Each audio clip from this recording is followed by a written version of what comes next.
Hi, isang mapagpalang araw sa lahat at tayo ay gagawa ng tutorial para sa ating mga kaibigan na mahilig mag-drawing.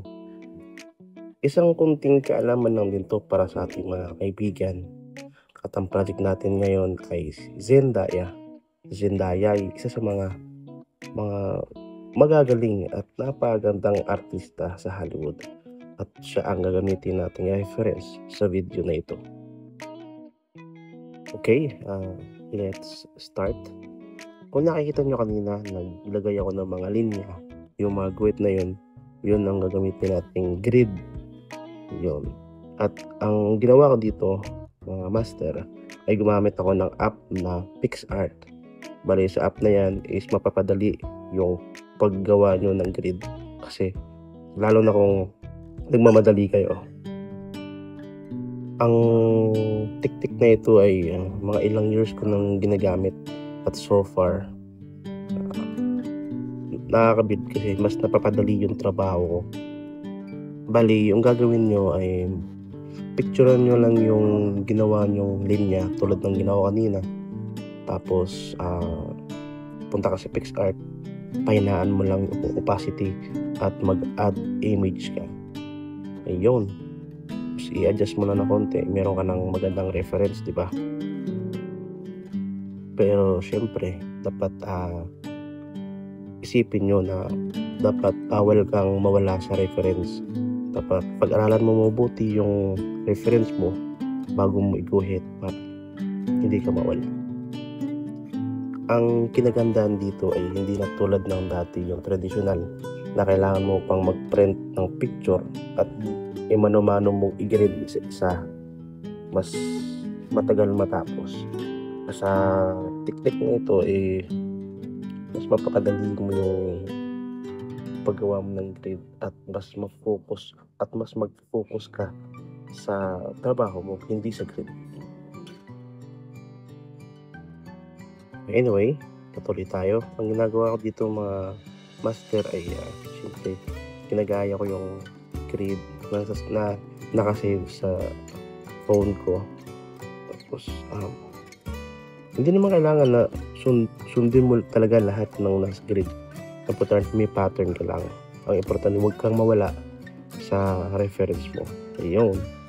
Kunting linis at pagkatapos kong sketch, binura ko na yung mga ibang parts na di na kailangan at gumamit ako dyan ng kneaded eraser. Ginagawa ko in-smudge ko lang mga master para mag-fade siya kasi pangit kasi pag gagawa ka ng realism na portrait tapos may makikita kang linya. Actually mga master sa portrait wala ka talagang makikita ng linya maliban na lang sa mata, mga ganyan, sa mga lips, mga ngipin.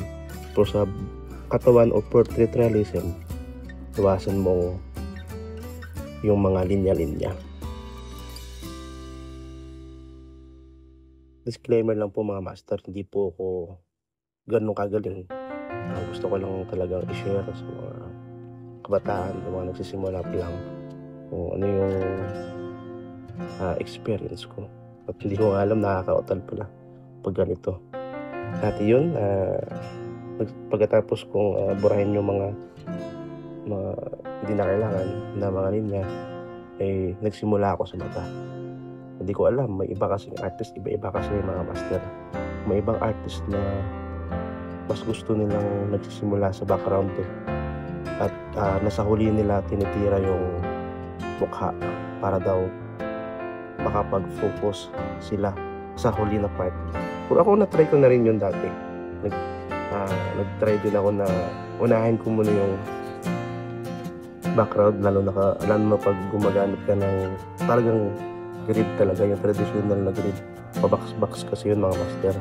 So kung ano yung nasa reference nung kami simula, mas maganda na huwag kang pag-untak-puntak. Dapat sa isang box, pusan mo muna bago ka lumipat sa isang box. Maganda rin yung traditional, pero kung sa panahon ngayon, mas maganda na dapat creative ka. Gumawa ka ng sarili mong style. Mas maganda yun kasi at least, diba, doon ka makikilala. At dyan gumagamit din ako ng mga brush. Siyempre importante yun.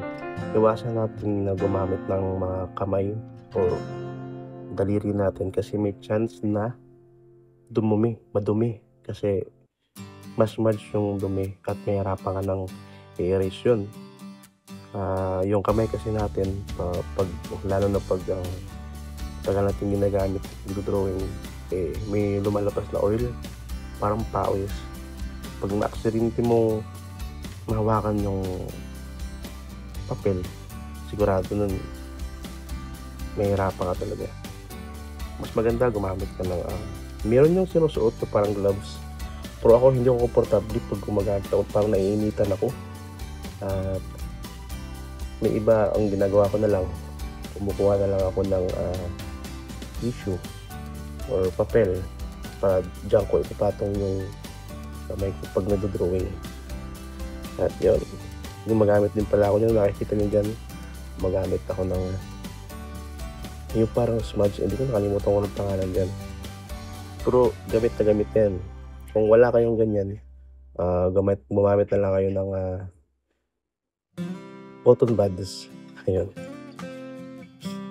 Siyempre, ang gamit kong mga brush dyan, mga master, pero ni-recommend ko huwag kayong gumamit ng yung brush pang pintura. Mas maganda gumamit kayo ng pang makeup. Mas smooth yung mga transition ng pang makeup yung pang babae. At ang mga lapis na ginagamit ko ay Staedtler. Graphite, depende kasi yan kung saan ka mahilig. May iba kasi na mas gusto nila na gumamit ng charcoal, pure charcoal. At may iba rin na gusto nilang gumamit ng graphite. Dati, nung nagsimula ako, mas gusto kong gumamit ng charcoal kasi parang napaka-dark. Meron kasi yung tatlo kasi yan master. Ang light, medium, at saka hard. Parang nagustuhan ko yun kasi parang rough. Pero nung pinatagalan na, nung meron ako mga commission, naisipan ko na parang ang pangit gamitin kasi hindi smooth. May mga parts na napupunit. So, kaka-erase ko, tapos pag magmali, erase ko na naman, tapos kuskusin ko na naman.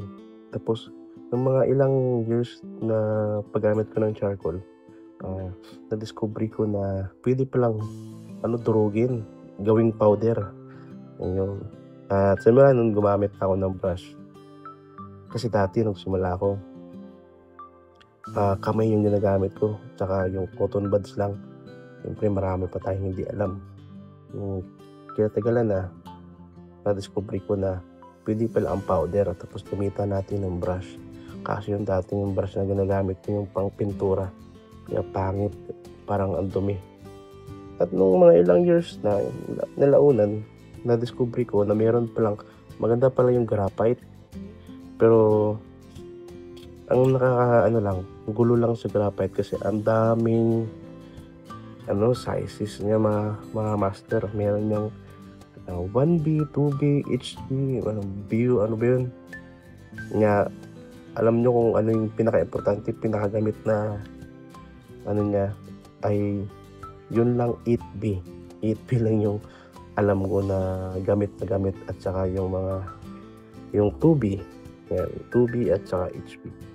8B, yun lang yung importante.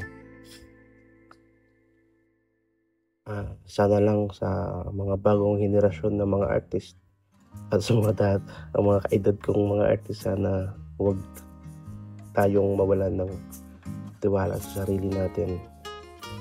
Dapat lagay natin sa utak natin na gagaling tayo. Kasi dyan din ako nagsimula. Walang akong alam. Dati kasi wala pang internet, wala pang YouTube. So may hirapan ka talaga. Kailangan mo talagang magpa-apprentice sa mga veterano. Ngayon meron ng YouTube, kaya mas madali yung mga artwork ngayon. Lalo na ngayon, meron ng mga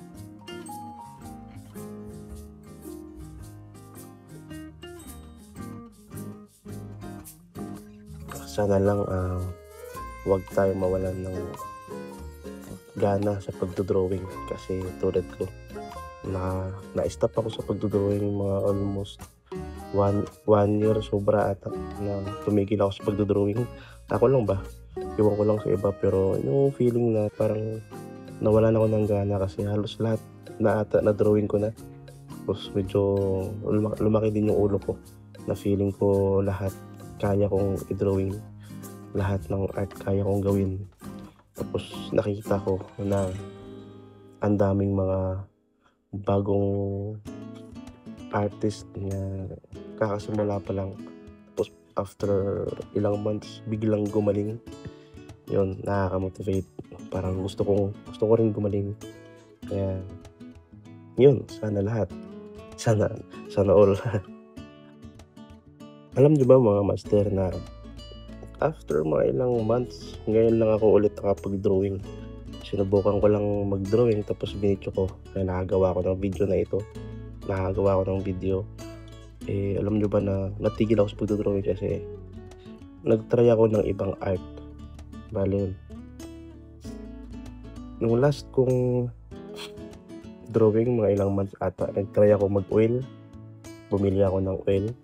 Sinubukan ko at nakagawa ako ng dalawang painting na yung Wangod at saka yung Gera.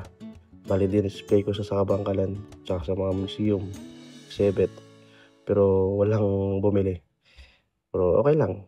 Patatagalin ko na lang mga ilang years siguro may makaka-appreciate kasi sa panahon ngayon na wala na yung mga taong mahilig sa arts. Uso na kasi internet ngayon. Pwede mo nang i-AI yung picture mo, pwede mo nang editin. At nag-try din ako ngayon, yung balik isa sa trabaho ko is tattoo artist ako. Bilang isang tattoo artist, marami din akong nakilalang tao na sobrang galing ang nakakabilib pag-portrait. Para sa akin, ibang-iba yung papel sa balat kasi may mga nakilala kong sobrang galing international na. Ang dami kasi ng mga artist na Pinoy.